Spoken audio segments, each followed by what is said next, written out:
шаарга газ менен жүрө турган жаңы автобустар келе баштады. Учурда канча автобус каттамга кирди? Ошо газ менен жүрө турган автобустардын саны канча? Негизи коомдук транспорттун өзүңүздөр билесиңер, мунун долясы коомдук транспорт почти 30% ыштын таратып аткан коомдук транспорт, вообще эле транспорт системасы. Ошонун ичинде коомдук транспортты карап көрсөңүздөр, быйыл президентибиз урматтуу Садыр Нуркожоевичтин түздөн түз кийлигишүү тапшырмасы менен, жардамы менен 1000 автобуска кол койгонбуз. Ошол 1000 автобустун азыркы кезде 375 келди. Азыркы линияда 270 иштеп атат.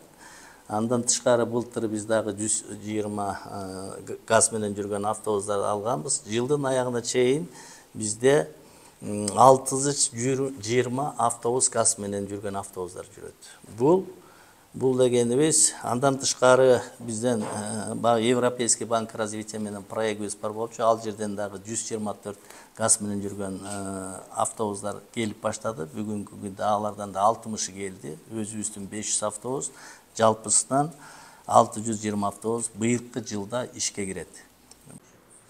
Ушул жерден дагы бир суроо. Минибустар, маршруткалар шаардын сыртка чыгарылып атат. Канча минибус шаардагы линиядан чыгарылды?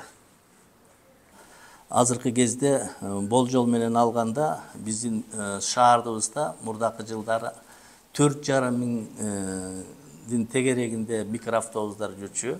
Ошол микроавтобустун азыркы кезде 1500 микроавтобус калды. Почти 3000 микроавтобуска биз азайды. Бул кайерге кетип атат бул микроавтобус? Бул микроавтобустар биздин шаардын чекесиндеги Чүй областындагы, шаардын сыртындагы райондорго биз шаардын сыртына чыгарып атабыз. Аларда жумуш жок, калган жок. Ошондо ушул автобустарды киргизүү менен биз примерно 90 тонна баягы күйүп аткан дизельный топливону биз азайттык дагы. Бул экологияга чоң таасирин тийгизет.